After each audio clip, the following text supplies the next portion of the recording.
मुसलसल 2 महीने से तहरीक लब्बैक पाकिस्तान को खामोश कराने की, दबाने की कोशिशें की जा रही हैं, लेकिन याद रखें, ताकतवर वो नहीं जो कुर्सियों पर बैठे हैं, ताकतवर तो हम हैं जो हक और सच की आवाज बुलंद कर रहे हैं। इन हालात में भी अपनी तहरीक का नजरिया आवाम तक पहुंचा रहे हैं।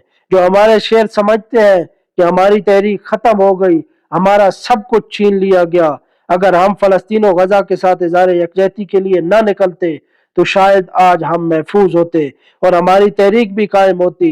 तो याद रखें, हौसले मत हारे, हमारा इम्तिहान जरूर है, मुश्किल वक्त जरूर है, लेकिन हमारे हौसले अभी भी बुलंद हैं और हम अंदर से टूटे नहीं, बल्कि अब ही तो हम जागे हैं। और इन हालात में तो हमें पता चला है कि किसने किसको खुश करना है, और हमारे कायदीन और कारकुनान को दुनिया की कोई ताकत खरीद नहीं सकती, न झुका सकती है। और सालेक्टेड मसनूई जेली जाबिर हुकूमत को अमेरिका और इसराइल की खुशनुदी मुबारक और हमें रसूलुल्लाह की गुलामी मुबारक।